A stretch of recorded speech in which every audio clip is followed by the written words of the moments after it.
This That's majority. conference will now be recorded. Punctuality will maintain punctuality. So, as part of third unit, what we discussed yesterday was about what data to collect, identifying the data to collect.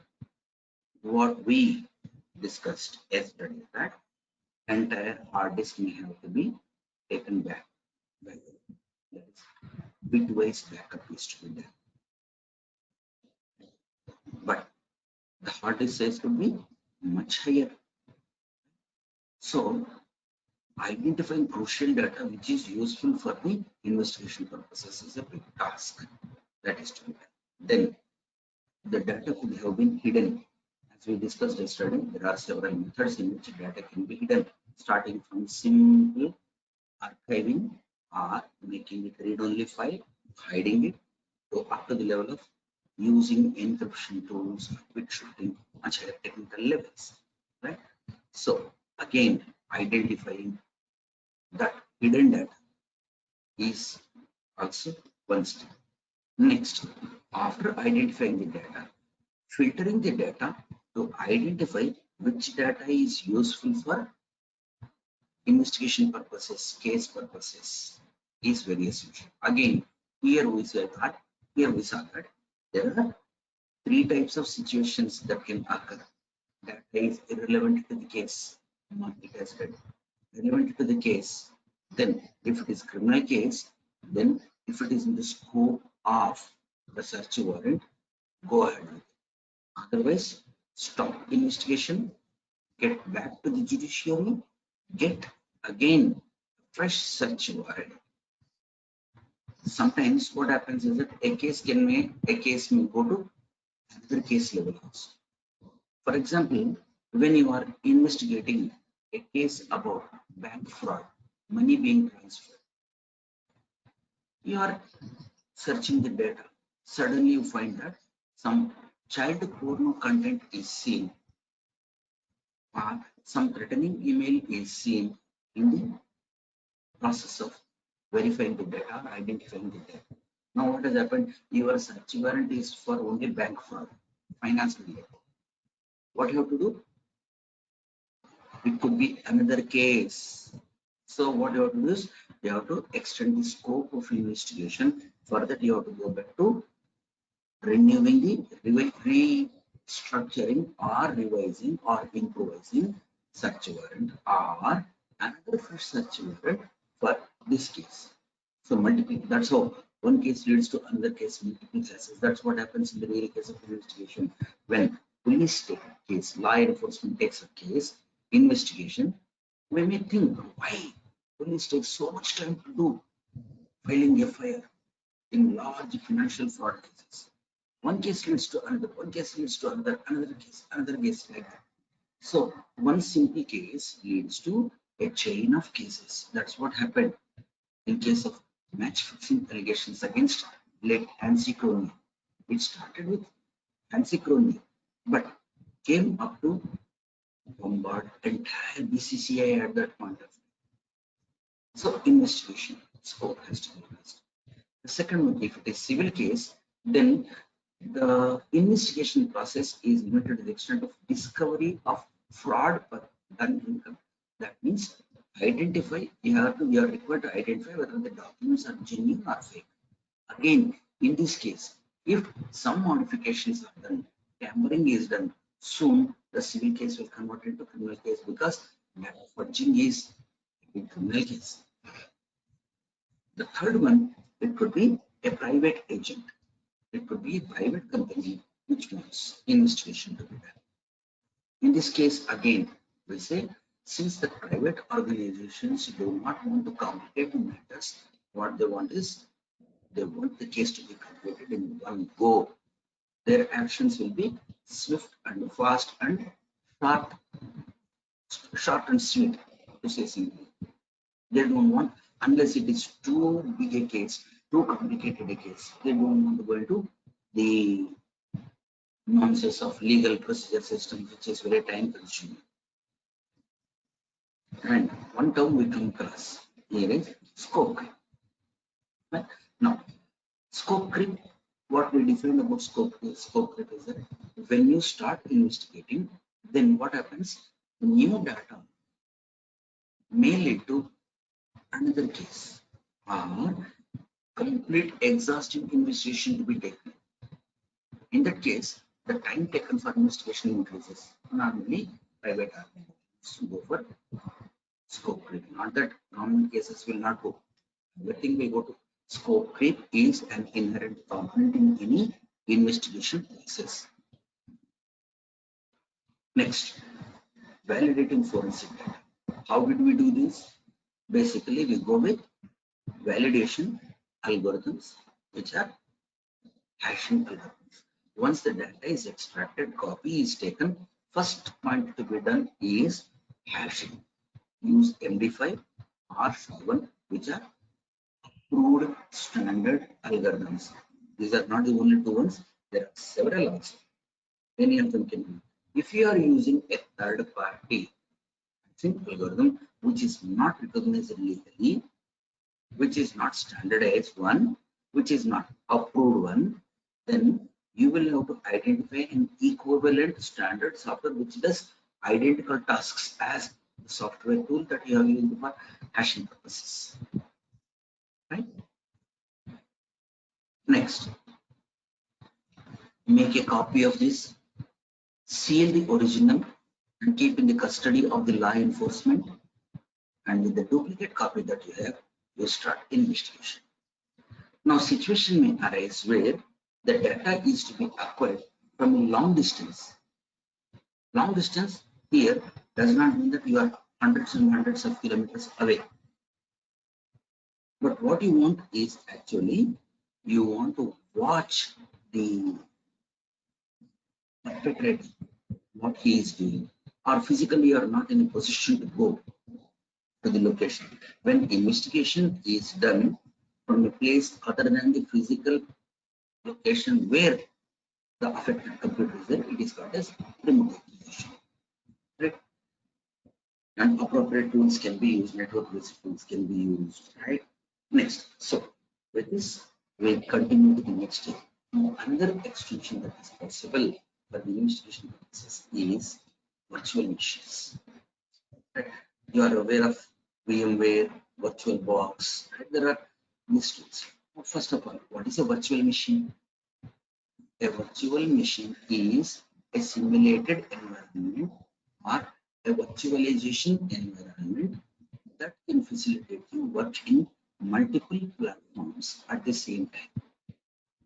But what is the catch here? The hardware remains the same. So the hardware is one and the same, but you can navigate from one virtual machine to another virtual machine. What is virtual machine? A software, right? A combination of hardware and software, right? So here we are talking of hardware being common. What is it?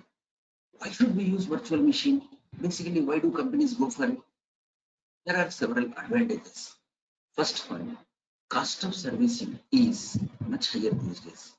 Deputing a customer support engineer to the office side and then getting the work done is very costly affair, which the companies want to reduce.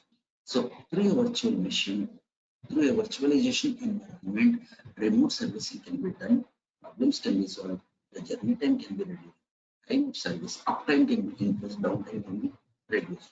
Second one, the companies have invested in hardware. The hardware computing power has increased, hardware cost has come down, which means that to do several tasks, several hardware devices need not be purchased. On same hardware, because of the increased computing power, several other operating systems can be used. The third reason, companies will be using several versions of softwares. The data will be created using various versions. Maybe some versions will not be gelling with the latest operating system. These are called as legacy systems. That means older versions do not run on newer software or newer hardware. Then in that case, what is to be done?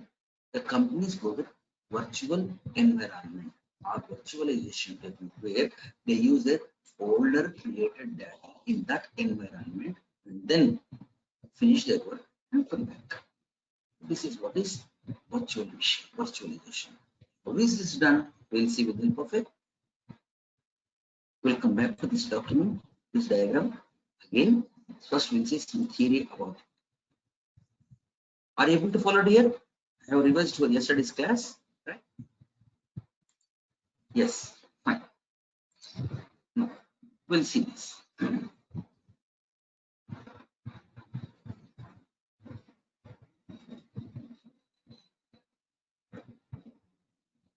So what is virtualization here?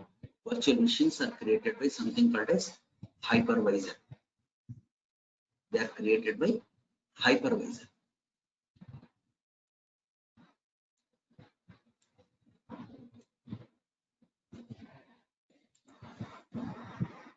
Just hold a minute.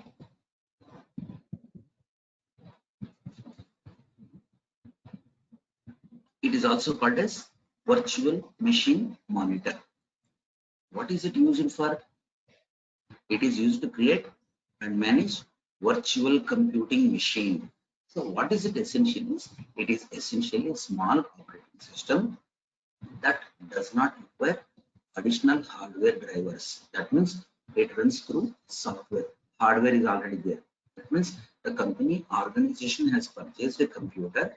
On the same computer, multiple operating systems or multiple applications are to be run.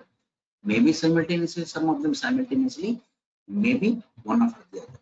So it's something called as hypervisor is a mechanism that is a small operating system that does not require hardware drivers.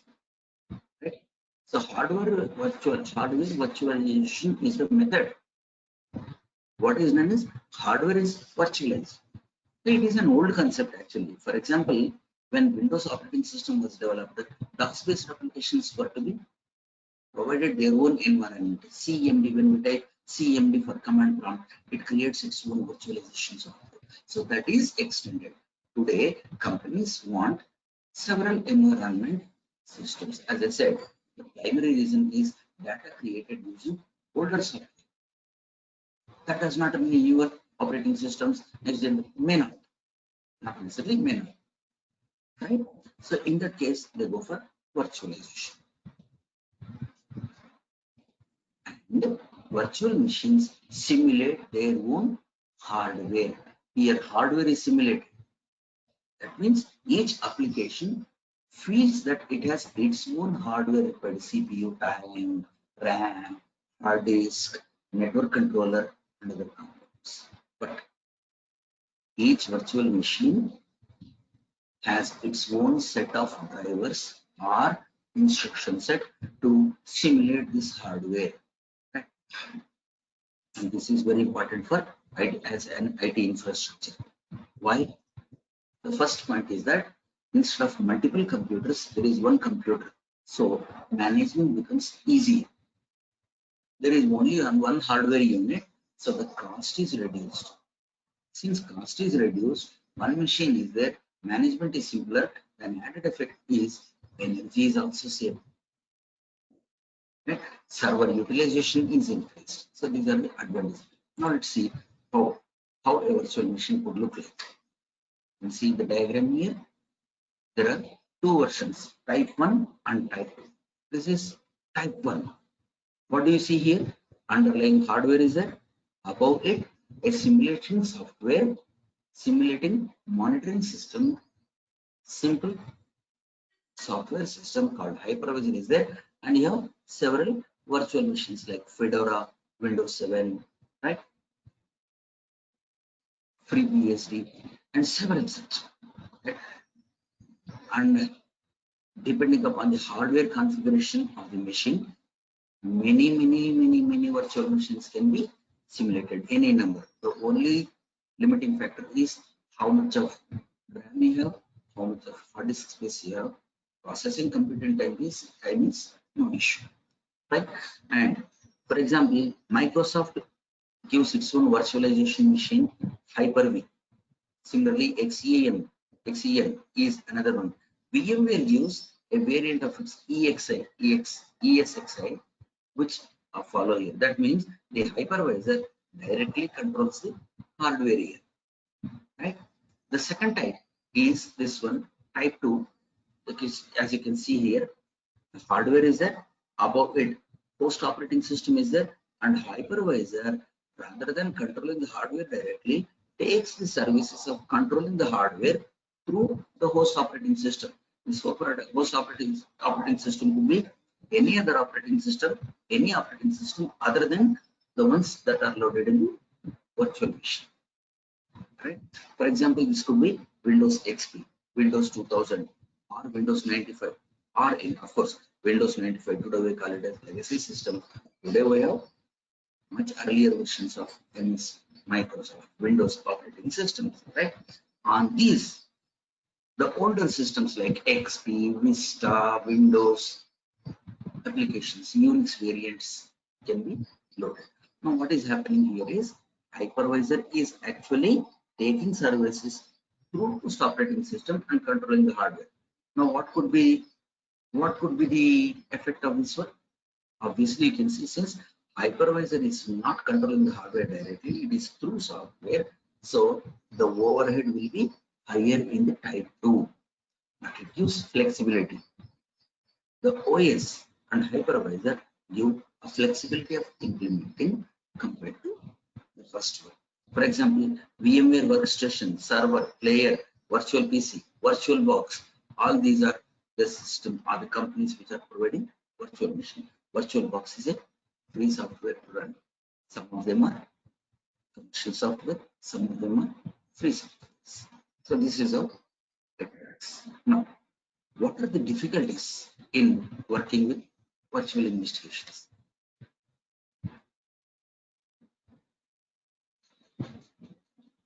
It is more complicated. First point, why? The challenge thrown is that because you are not working on any physical system, you are working in a virtual environment, and any virtual environment, as you know, as you are aware, has its own environment created. Everything is virtual, right? So since it is not a physical machine, the work involved is much more complex. The second one is the offender can create a virtual environment to perform illegal acts. First of all, you have to find out whether the illegal act was done on a physical system or a virtual machine. And what happens is that after completing the act, you could as well delete the virtual machine. Right. Now you have more complicated environment to work with. So you have to go back to the traditional, conventional methods of finding out the deal first, undelete it, identify it, and then extract that. The work is manifold increase because of the virtual environment. It's not simple software. It's almost another operating system that is simulated here. Now what happens is that the offender, another possibility is that the offender could uninstall the virtual application to make it more difficult for the investigator. Was it used in a physical environment? That means multi-layered virtual environment is built. Right? That's even more difficult. So what is the approach now? What is the approach of the investigator? There are 4 steps. First one is forensic image creation.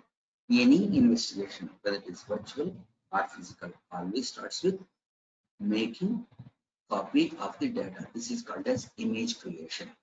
Please don't get confused with the word image creation with any image, a photo or something like that.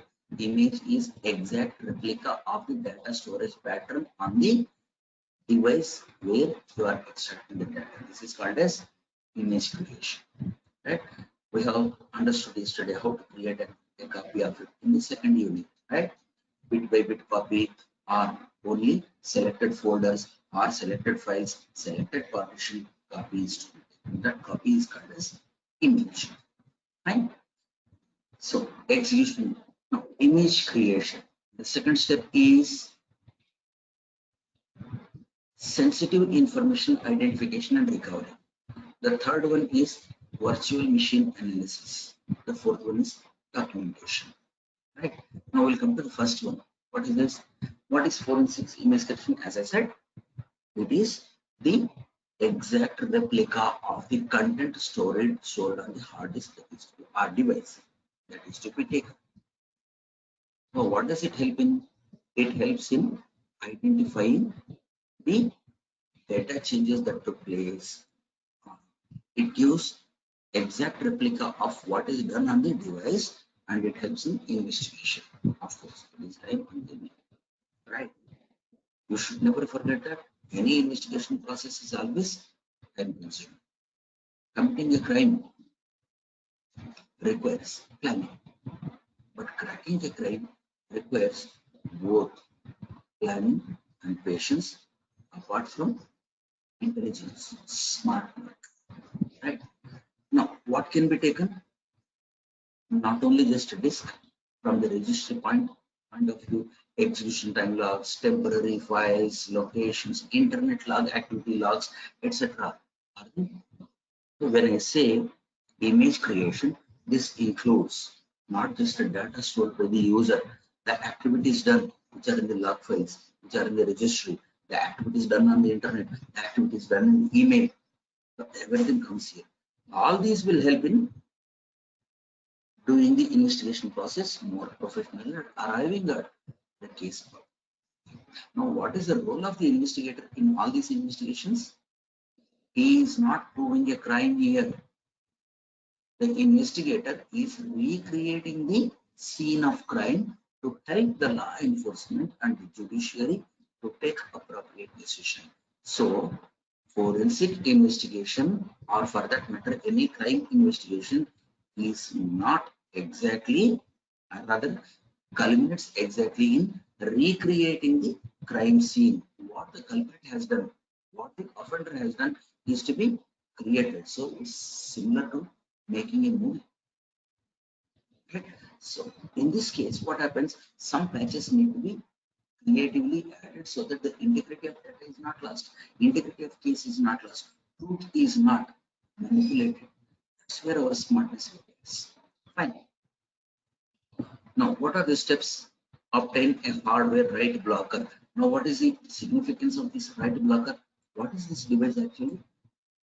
As you can see the name, it is write blocker. It blocks something to be written where it is on the hardware. What is the hardware here? It could be RAM, it could be hard disk, it could be cache memory, it could be some other hardware. It could be DVD, it could be pen drive. Now, why is this important? This is the first step to be done. Is this one of the essential tools in the toolbox of the investigator is write blocker. When the investigator switches on the computer, the operating system, while loading, makes some modifications to RAM that could lead to loss of data at the time of crime that was done. So in order that the investigator does not cause any loss to the data that is in the disk, that is in the device, first thing that is to be done is they are to be stopped from being manipulated. It is like Arjuna applying Brahmastra and Ashwatthama. When Ashwatthama applies Brahmastra, he wants it to kill Pandavas. But when Arjuna applies, he puts a condition right around it. It should not kill anybody else. It should not kill even Guruputra Ashwatthama. It should only oppose the Brahmastra. It is only retaliation. It is only purely for defense purposes, but not offense purposes. Similarly, that Brahmastra is right blocker here. The investigator should not cause any damage to the data in the normal course of booting the system. That booting itself is a boot CD should be carried. So booting should take place with the help of the DVD or CD or pen drive carried by the investigator, so that the native operating system is isolated from being active. Even that also, in order that no change takes place, these write blockers are there. So first of all, hardware write blocker is to be put, and then data from the original disk is to be read.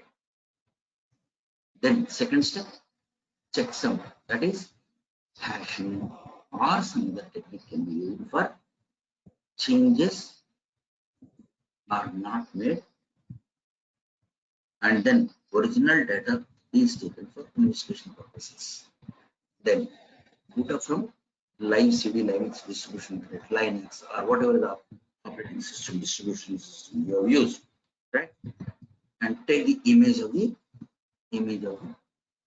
disk or device. Create necessary backups for the data redundancy. As I told, original should never be used. It should be properly sealed and then stamped to be put, handed over to the authority for safe place purposes. Store the original in the disks. These are the steps. Now coming to the second step, sensitive information identification. That's it. Right? Now, identifying sensitive data is very essential. When a virtual machine is used, it makes modifications in various locations, including registry files, log files, its own environment. What changes are made, what data is identified, any corroborating data to be located in other locations is also to be identified. Right? Many times hypervisor will be installed in the host machine and then it will be installed. Now you can also take through virtual machines, right? And it may be called remote, it may be called physical, but when you're on the physical side but taking through virtual machines, then it is virtual. Right? Analysis as usual, right? Standard approaches are to be done. We have already discussed about the study. Is the data useful for investigation purposes or not? Does it establish the crime or not? Does it recreate the scene of crime or not? If it is, or is it creating a new scenery altogether? Then in that case, what is to be done? Search for investigation. Of course, documentation. I need to highlight more about it. So this is about the virtual machines. Now, don't worry, I will share this file with you. Okay? Every single data will be shared with you. No issues. So coming back to virtual machine.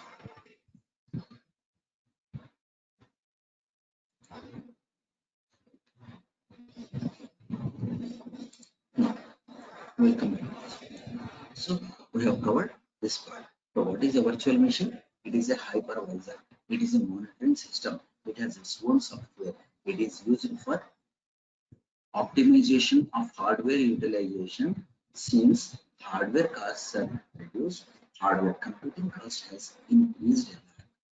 Okay? So that's how it's going to be working. Next, we'll go to network forensics. Don't get confused between remote acquisition and network forensics. Network forensics is a broader area where remote acquisition could be part of this one. Remote acquisition could be on language, right? Now, coming to this one, we'll see what are the activities involved in network forensics.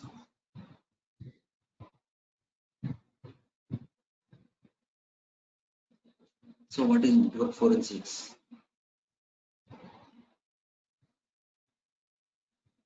It's a process of collecting and analyzing raw network data and tracking network traffic systematically to ascertain how an attack was carried out or how an occurred on network. So it is a systematic procedure. And what is the purpose of this one? The purpose of this one is to track the frauds or activities done in the network environment. So this network basically refers to wide area network. Now, the other terms that are used for this is cybernautics, digital forensics.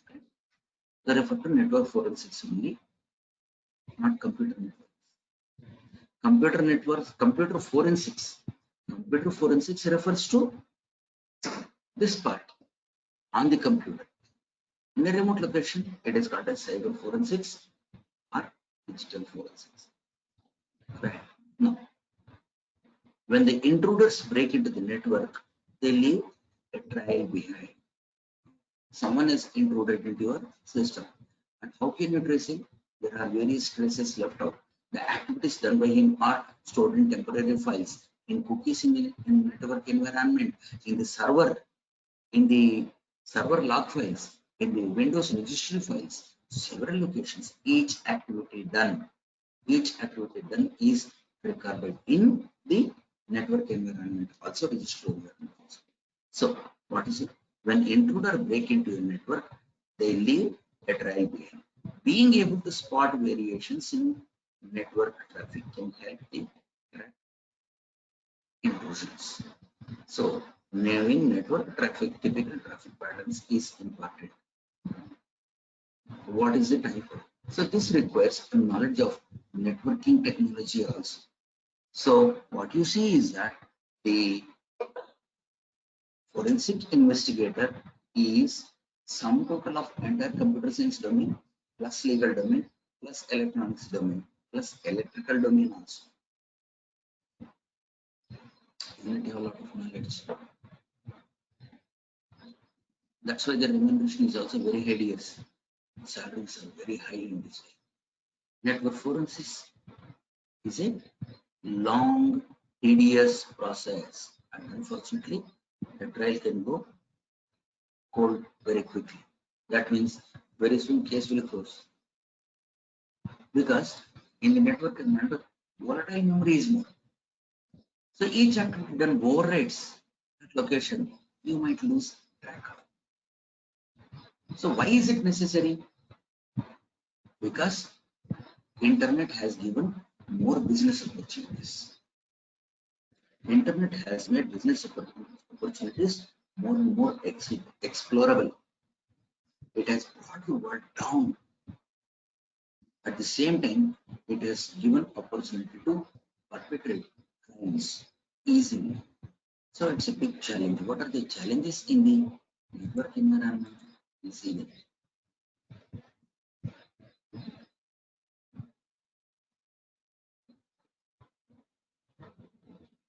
Security. So steps should be taken before security breaches. Now, that's why there are various security related products. Data link layer level, you have compression, which is a rudimentary level of security. Right? Integrity checking is at the data link layer level so that the data is not lost. Though the domain where it is working is data link layer only, but the objective is to see that the data is not lost. Similarly, at the network layer level, there are routers which are helping, and again, traffic is monitored there for billing purposes as well as security purposes also. Heterogeneous networks are included. Apart from that, there are various sublayers also. For example, IP security is a sublayer. Right? Intrusion detection systems, IDS are sublayers which work at the IP security. There are various sublayer activities. Again, certain level of security is provided at the transport layer level in terms of connection and disconnections. At the application layer level, they have encryption.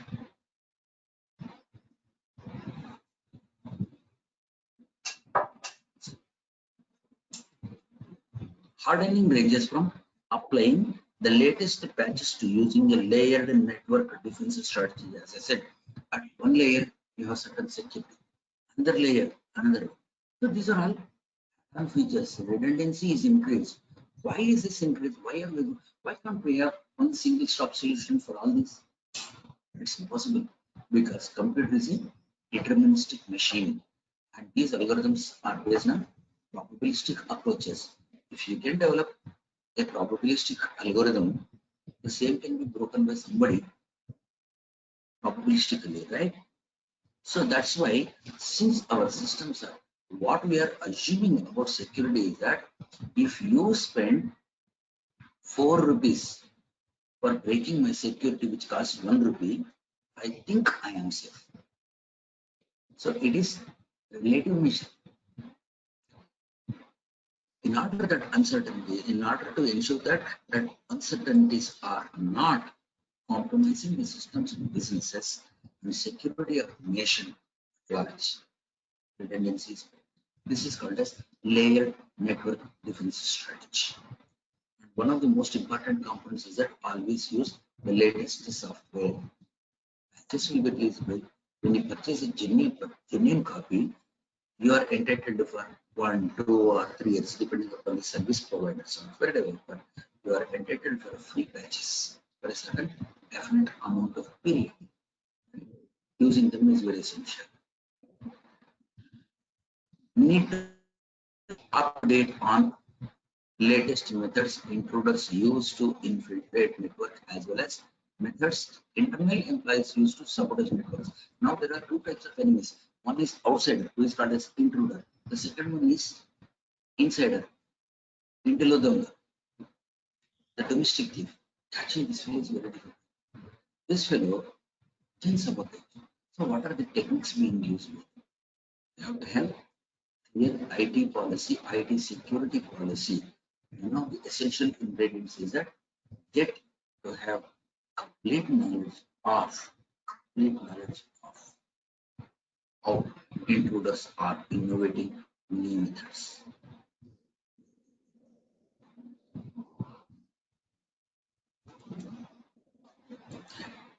Now the problem is compounded. Small companies. The problem is compounded by contract employees who often have the same level of network privilege as full-time employees. For example, suppose a company has purchased computers from my company. I am resident engineer here. Though I am not on the rolls of that company, I enjoy almost all levels of privileges except for other beneficiary methods. So almost I'm treated on par with the other employees, the native employees of the original organization, where I am only a service provider, but I enjoy privileges. Maybe my intentions are nullified. I may cause severe damage to the system. Further, security is not seriously taken by several companies, including government agencies. It's not that they cannot take. The problem is the intruders are innovating newer and newer techniques, right? That is causing problem. That's a big challenge. Small companies do not take security or safety of the security of data as a serious concern. That's where the problem comes. Of course, see, small companies, if they do not take seriously their safety measures, it is a big problem. It is a chain that happens. Now, this small company could be a service provider to a big company. Since small companies service provided to the big company is dependent. There is a business that is happening. If I compromise a small company, chances are great that I can peek into the bigger company also, though they have better security policies. I mean, so security should be tight chained activity where each one takes a serious about the consequences of not being serious about providing security system. Increasing use of internet has caused a sharp rise in external threats. Right? You know what is happening in the internet world. Right? Sometimes, very frequently, we see some country like China defacing Indian map, not showing Kashmir, and Pakistan showing Kashmir as part of it. Some other countries doing this. It has become very easy to do this. They do it, right? Including hacking is a very common. Internal and external threats are currently about 50-50. Companies must be aware that enemies are not only from outside, but from inside also. The current rate is 50-50. But of this 50-50, experience and research shows that 90% of the compromises are done because of disgruntled internal employees who are who were once upon a time employees of the image. because they feel they are not just right. Now, one of the activities, important activity here is how do you gather the data? Is it offline or online? Second, is it live acquisition or non-live acquisition? Now, what do you mean by offline? Offline could be the network is not on, through virtual machine you are gathering data. Online is you are entering into the network as a member and then having access to the network, getting it. Now, what is live acquisition? Live acquisition is the process where the computer, which is reported to have been compromised, is on, someone is working on it. In the background, the investigator is gathering the data. Why is it done? As I said yesterday, the first thing is that the investigator wants to know which other computers, since this is a network, which other computers are infected or affected or compromised. First one. Second one, what is the real intention of the intruder? What is he want? So catching him red-handed while he is working. Further, when live acquisitions are taken, the modifications or alterations done by the intruder can be taken, the data can be extracted, more reliable data, and faithful data that may prove the intentions of the intruder can be established easily, right? So we'll see what is this. Especially useful when dealing with active network intrusions or attacks a suspect that employees are accessing network areas they should know. Now, as you said in the previous one, you said 50-50, right? The intruder need not be outsider. It could be inside employee also. Now, in an organization, people are given access to data to certain level. As we discussed in one of the earlier classrooms, a manager has more access to data than the clerk. Now, if the clerk tries to access more data, that means prohibited areas or abandoned, where access is restricted, access control is reached by a person, peek into the system and gather more data. That is to be seen. Right? Live acquisition then before taking system offline are also becoming necessary because attacks might leave footprints only in running processes or RAM. Now, as I said, you want to catch the culprit red-handed. Then what happens is that only when it is live. Most of the applications now, when you configure internet, you have set it, probably you have set configuration, internet installation configuration, delete temporary employees. .app files have to be deleted once your session is over. By default, we put because we don't want memory to be wasted. TMP files occupy a lot of space and it tells upon the performance of the system, speed of the system gets very slow. So we do it. Now, same thing will be used by the offender to his advantage. Once his session is over, we will delete all the temporary files. We may not get faithful data for investigation purposes. So when the process is running, collecting data from RAM gives more faithful replication of the intended crime of the offender. So that has become necessity rather than luxury in the network. Right? Next. Live acquisitions don't allow typical forensic procedures. It depends on the intuition, experience, and knowledge of the investigator. Right? The problem investigators face is the order of volatility. Right?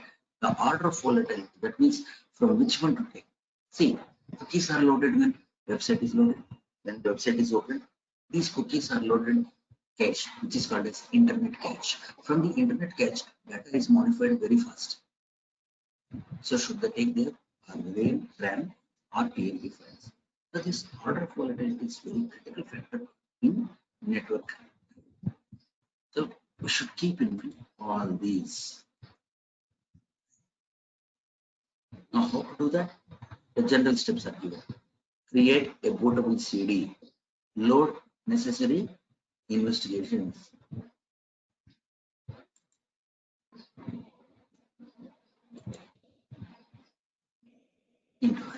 Access the system's firmware to see whether it has changed. Create an image of the drive or the network, or shut the system down and make a static acquisition later. There are two ways. Live acquisition can be done. Take the image of it. Further, in the network, since routers are there, network operating system is there, which is running live. This firmware is also to be taken as a copy. So apart from the data on the computer, the data on the routers, hubs, right? The network traffic management devices are to be taken. See, complication here. So it's more complex. Get a forensically sound digital hash value. Is from here onwards, the steps are one and the same. Take the hash value, keep the original saved, and take the copy of it. Start your extracting the data, and then identify the data.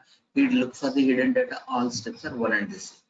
So the only precursor steps are very important, whether it is remote or network. Right? In any investigation, getting up to, that is creating the ground for getting data, is the difference. After that, once you get the data, the remaining procedure is one and the same. Maybe 5 to 10% change will be there. Some additional steps need to be taken. More or less, the procedure is one and the same. Command line tools. Now what happens is that some software GUI tools are there, which GUI tools you can take.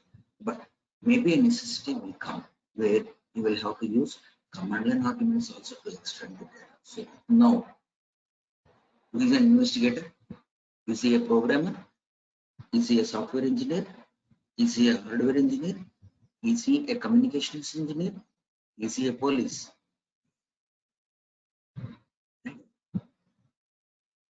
All of them. Now, since there are no standard approaches in the network environment, the next step is develop standard procedures. That means which are suitable.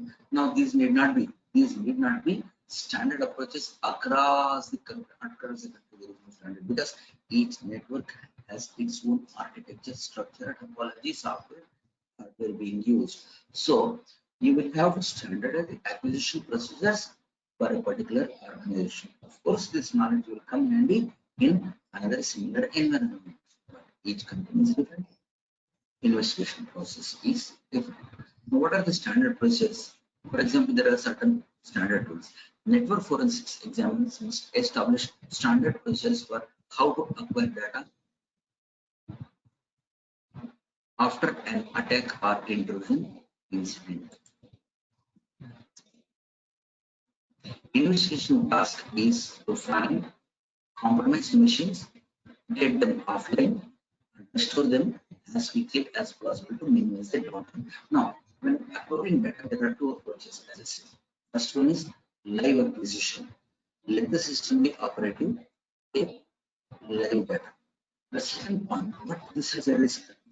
You might lose data because in the network environment, not just local machine, it is the other devices that are also writing data. Even the neighbor client can be sending data to this client, so that also overrides. So chances of loss of data is much higher. So what is to be done in order that the investigation process goes properly in a standard procedure, in a standard manner, in an acceptable manner, in an admissible manner, the compromised machine is taken offline and the backup data is taken offline.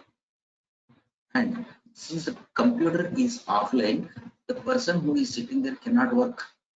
This downtime is to be reduced as low as possible. So try to bring the computer online as quick as possible. Another approach. Now you see what rule can you apply here? It is your experience that helps you. Always use a standard installation image containing all standard applications for systems on a network. As I said, you have to use all what this point says. You have to use standard tools are to be used for following the standard procedures. Next, have MD5 or SHA-1 algorithm hash value, and here apart from data you will have to have an OS also, including OS. Next, acquire the compromised drive and make a forensic image of it. Next, compare files on the forensic image to the original installation image. Compare hash values of the common files such as win.exe. Now here, one beauty point is that in forensic investigation, network investigation, including the operating system, yeah, everything is to be taken back. Right?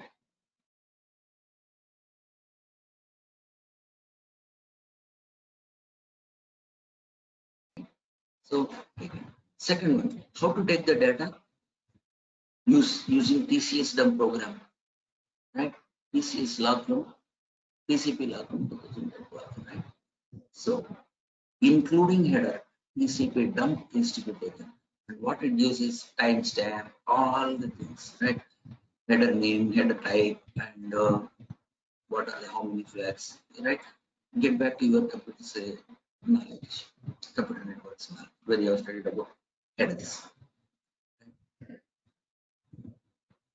Internet assigned numbers. Now with the TCP dump, suppose you see an IP address. Where do you find this? How do you find this IP address? Whose IP address is this? There are agencies which help you. For example, IANA, Internet Assigned Number Authority, is a website.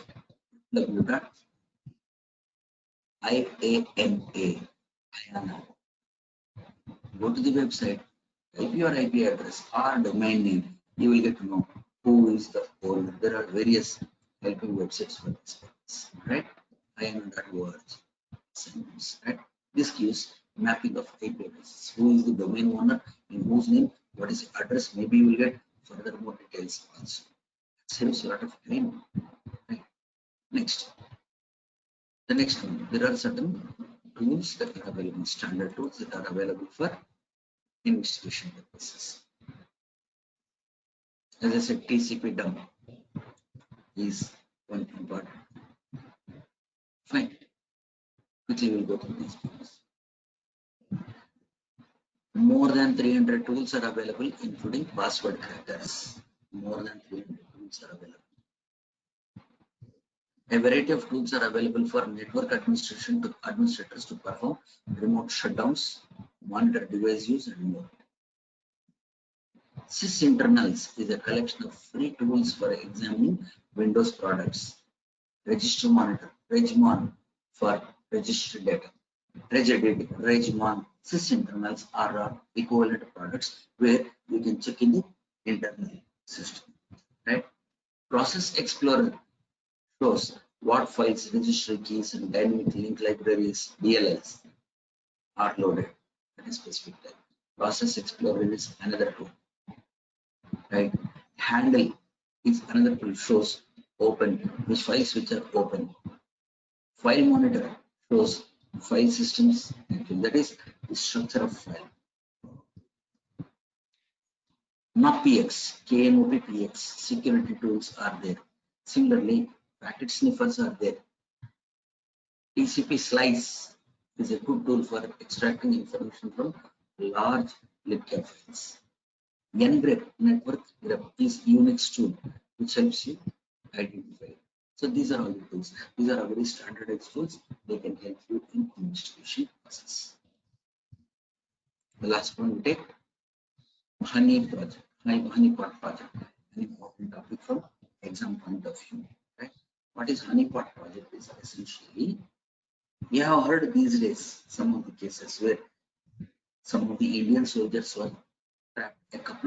At least a couple of Indian soldiers were trapped by women, and they were put in a low kind of love network, and they were made to reveal the crucial data, incremental data corresponding to Indian security. And these are called as honeypots. Honeypot is a trap. Right? Honeypot is a trap where the perpetrator is given a simulated environment network, but he is not actually working on the original network which he wants to break. He is actually working in a war. How does this name honeypot come from? It is a temptation. Right? HoneyNet is a net. HoneyNet is a temptation network which simulates the original, and the intruder will fall in the trap. He will do all the activities, and those are traced back, those are checked.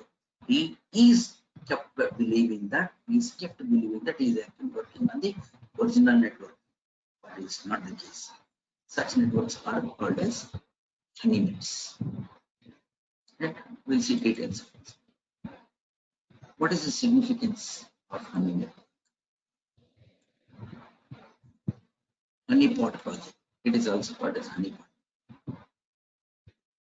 A honeypot project was set up as a resource to help network administrator deal with distributed DOS, denial of service attacks, and other attacks. Right? So the main objective of providing this honeypot project or HoneyNet project was that to help the administrators tackle with the fellows who are indulging in DDoS based attacks. It involves installing honeypots and honey walls at various locations in the world. Yeah, it's a network of world. What is a honeypot? A honeypot is a computer set up to look like any other machine on a network. Its purpose is to lure attackers to the trap network, but the computer contains no information of real value. It is only a dummy data that is created, but it looks like original. You can say in a loose term, it is something like a proxy, but it does not have any data that is useful to the intruder. In this way, the honeypot can be taken offline, not affect the running of the network. What is the advantage of this one? You can take it offline, because its data is not going to be part of what is in it, is not going to be part of main network. Main network has nothing. Right? It is something like a body double for a network. Right? Honey walls are computers set up to monitor what is happening to the honeypots. So it is equivalent of firewall. What does a firewall do? It looks to what is happening in the network. Similarly, honeypot checks what is happening in the honeypot.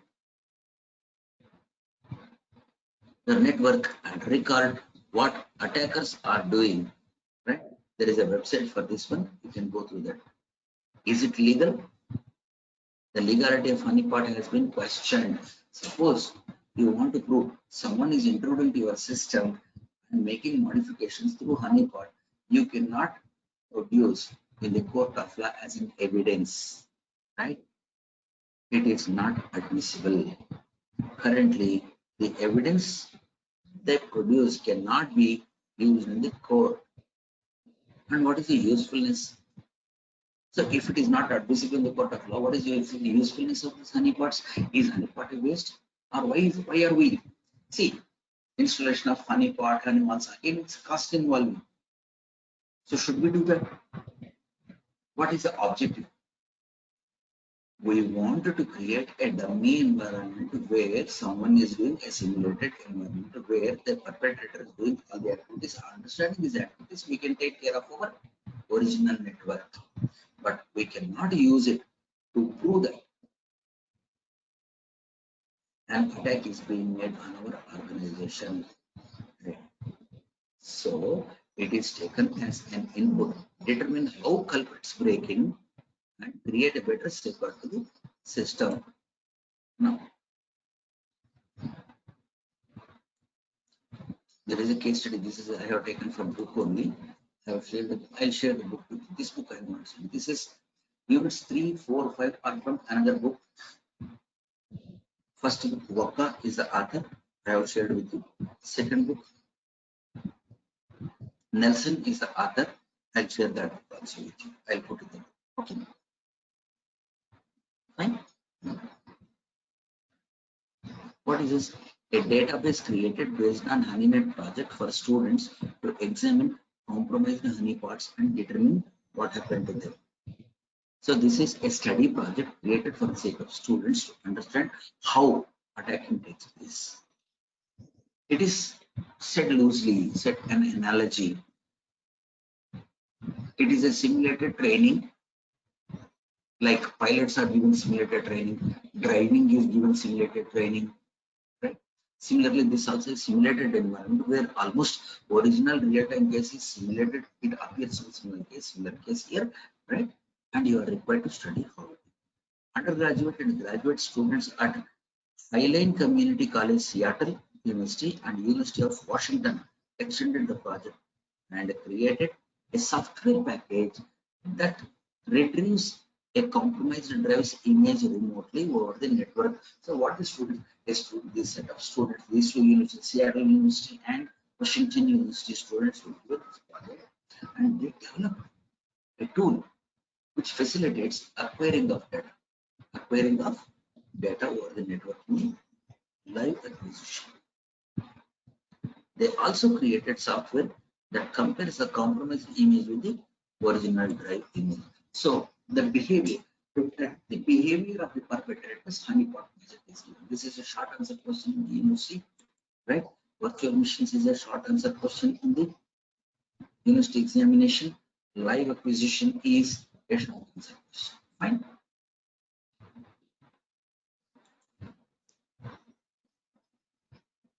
The last topic for this chapter.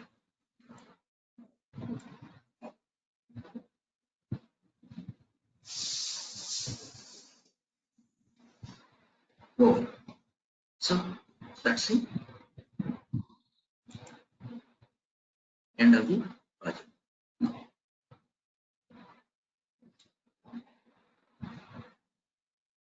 what is the principle of this one? Again, as I said, honeypots, they are not used in the network. They are simply set out to act as a bait barrier. As I said, you want to lure a perpetrator, you suspect someone, you want to see what his behavioral pattern is or what that perpetrator wants to do with your system. Let's check that way. Since you are checking someone, this is not admissible in court of law. Court of law does not accept intentional activities. Crimes are not accepted. And there is a challenge on this website. There is a challenge also. Anybody can participate. Frequently, challenges are given. Right? If you want to make a career in this line, it's very good. So that's about third unit. So what we have studied in third unit is crucial and important topics. Right? A quick recap. What data to collect, data hiding techniques, validations, forensic data, remote acquisitions, virtual machines, and network forensics. Right? We have understood all these activities. And this is mind map tool. This is mind map. Today, I will send this diagram to you. The simple thing you have to do is download a tool called XMind. It is developed in this. Okay? XMind.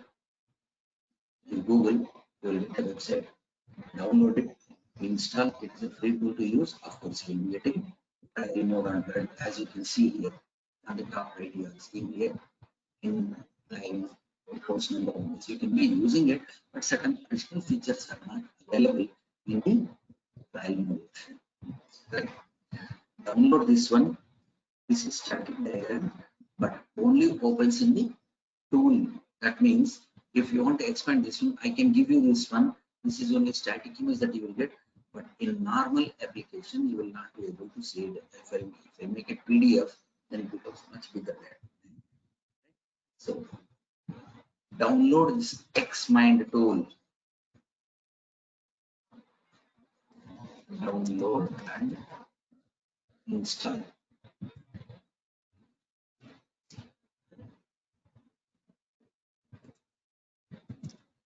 Open this.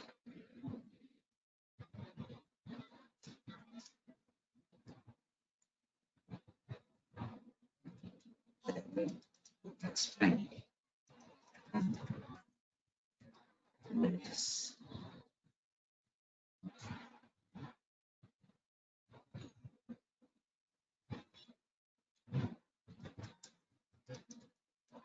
with me.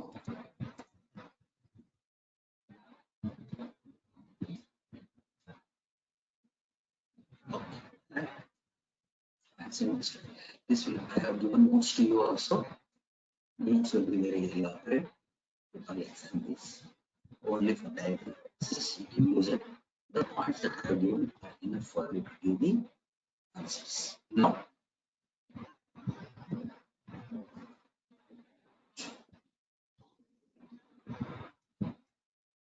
I take, let me check, give me just a minute of time.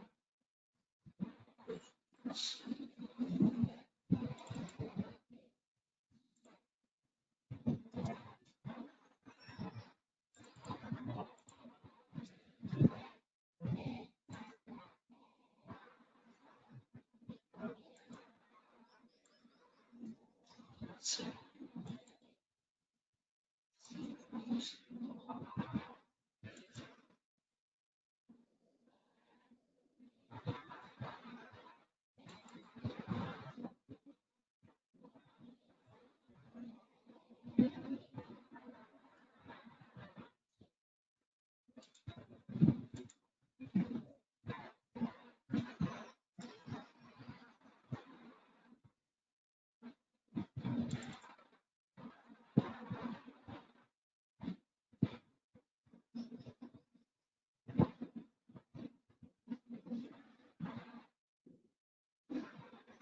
I was trying to see what are the questions that have come from this unit in the JNTU examination, right?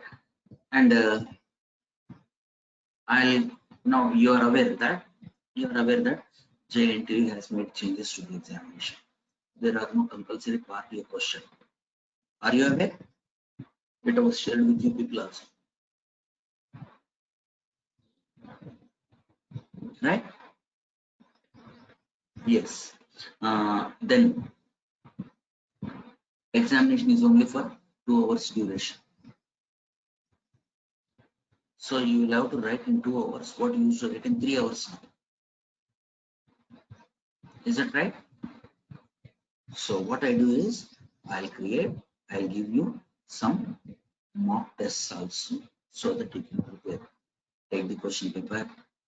1 day time will be given to you, but maybe you will take, but write in 2 hours only. Maybe you will use book, but I strongly suggest do not use the book. Even if you use the book, you will get the points rightly, right? So let me check the questions, right? I'll conduct 2 or 3 tests for you. Fine. I share the questions also, previous question papers also, like I shared during the first unit. Okay.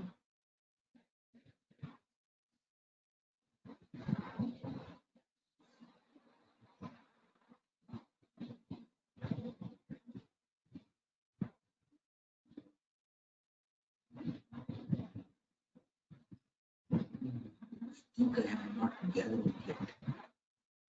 Let me check once this one. Not this one.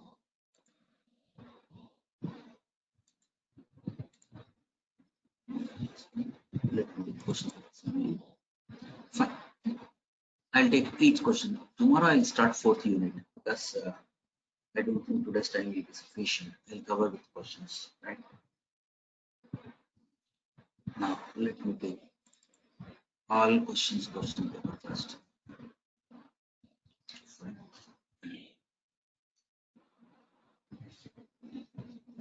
Here you can see this question. What is computer forensic validation? What answer can you write for this one? Validation.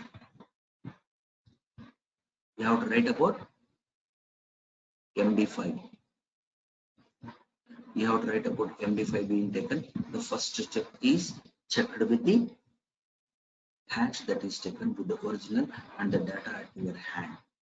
And then filtering the data whether it suits for the investigation or not. That you have to write there. This is a 2 marks question. This time it will come for full marks. Next. How is computer evidence validated?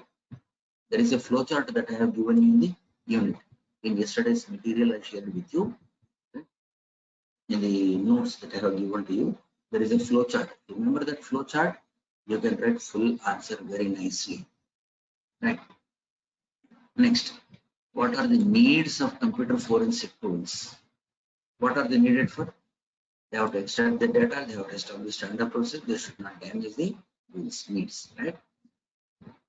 This is these 3 questions. Next, another question. See, what are the practical considerations of implementation of it for computer image verification and validation? Practical considerations. What are the difficulties you can get? Right? It should be faithful image, we have said. Right? It should be faithful image, and it can be taken the whole disk or a part of disk or a partition or a file or a folder or a set of folders like that. That means practical considerations, how much of data you need. If you come to know that modifications were done in a particular folder only, then it's waste of taking the image of entire disk. That's what is a practical. What it means, practical considerations means, right? That's in the notes, don't worry. Right. Next. Explain the process of collecting evidence in the private sector incident scenes. This is not from third unit. Sorry. We'll take another paper.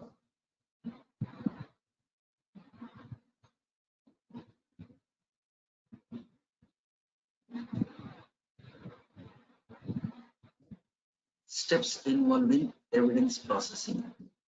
Again, the flowchart. Validating.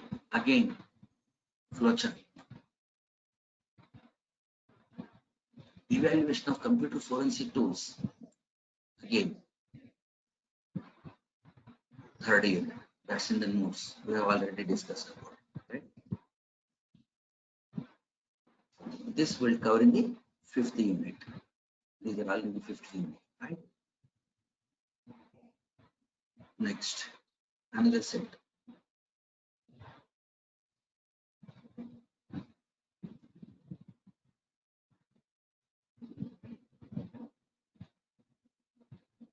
See, how are the standard procedures developed for network forensics? A straight question from one discussion. Okay, you can answer it. Make answers as soon as you complete this class. But today, third unit is over. Right? I will send this question paper to you. Identify the questions and make answers for this. Right? Keep everything ready. Only last minute verification. Only last minute revision should be there. Give an overview of network forensics. See, this is a big question. Overview of network. What do you give? So first you define what network forensics means. Then why it is needed. Then what are the difficulties and challenges. Then what are the tools available. What is the procedure to be followed. This makes complete answer. 4 points. Organize your answer. Whenever a question is given for higher marks, 7 marks or more, 5 marks or more, then you organize your answer, give the history of it, precursor to it. Then describe what it is in the current, why, then why it is needed, then what are its benefits, then what are the challenges. This is the way out. What are the shortcomings and drawbacks? This is the way out to follow. Right?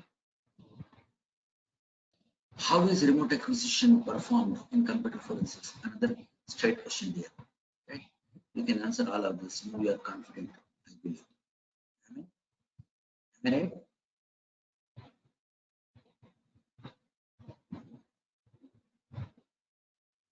Can you answer these questions now? With a small revision, of course. I know. Again, repeat, explain the process of validated forensic data, give an overview of network forensics, explain the types of evidence. This is second unit question.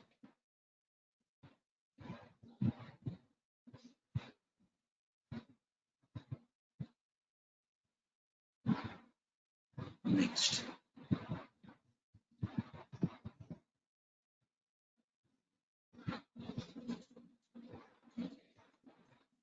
How are different data hiding? A very big question. There are eight or nine that we have discussed, right? But it's a straight question. You can answer very effectively, very efficiently, without any problem. Right?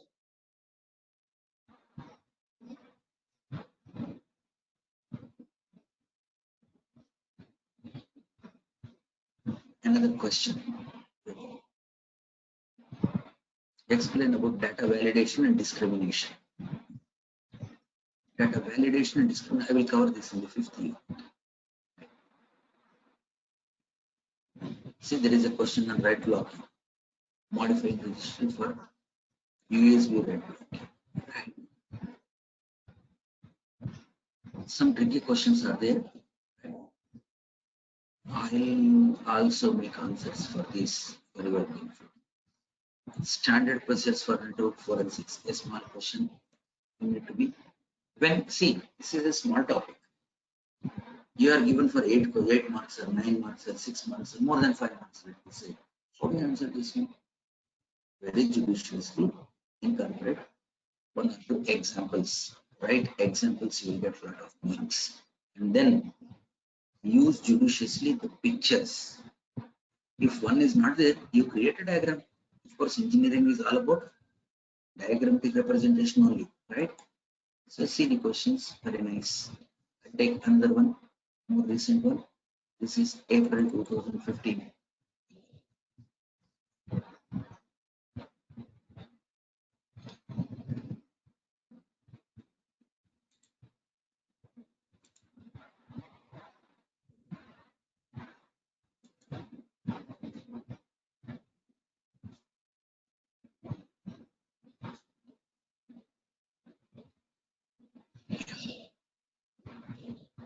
You can see.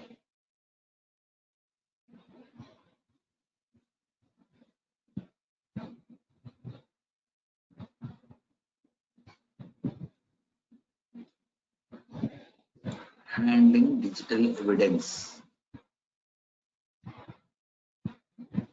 Explain about crime validation and discrimination. Explain common data hiding techniques. So what you see is that the more common question from this unit is data hiding techniques, network forensics, standards for network forensics. Very commonly asked questions. You see the frequency with which they are asked. Right? Now again, for what legal and illegal purposes can you use steganography? Very specific focused question based on the data hiding techniques. Now what do you write for this one? For what legal and illegal purposes can you use steganography? Illegal you can write. What do you write for legal?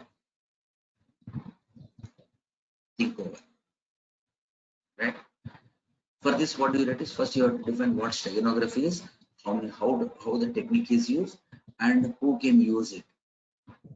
Right? Data sharing can be done legal for legal purposes also. Okay. Fine. This is one question. So compulsorily one question will be there on this chapter. And the three most important topics are there. Right?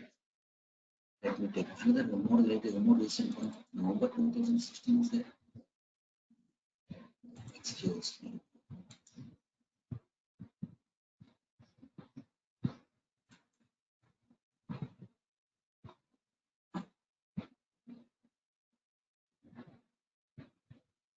What is computer forensic validation? How to validate forensic data? These two put together make 5 marks questions.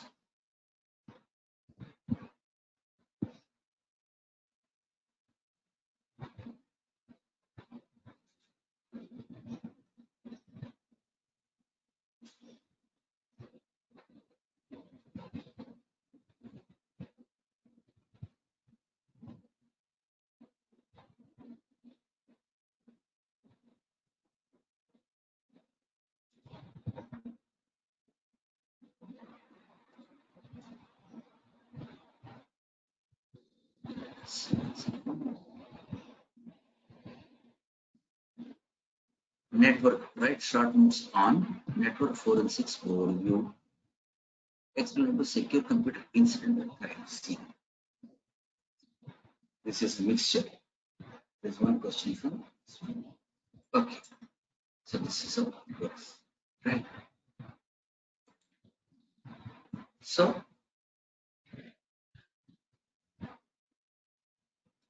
I'll stop here today.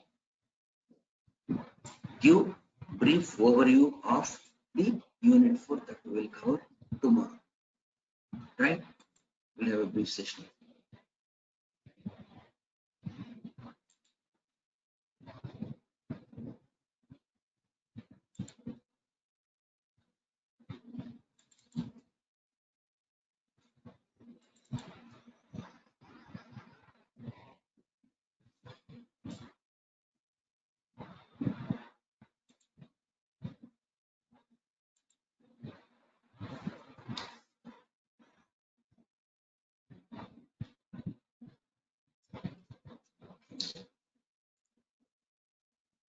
You can see here there are 4 parts, and the unit name is computer forensic tools. The general name that is computer forensic tools. Here, this unit has 4 parts, right?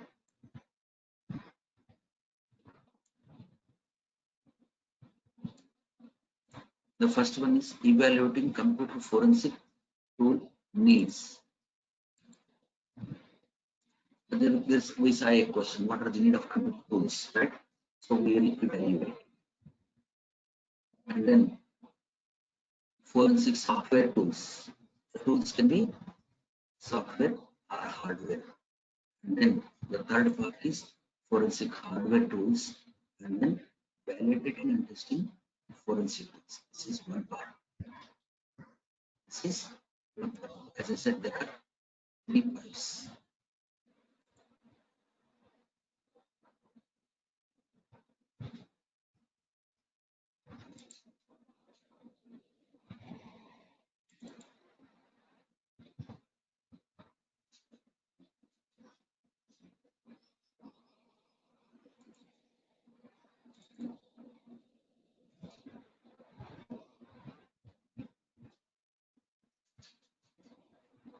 Just a moment.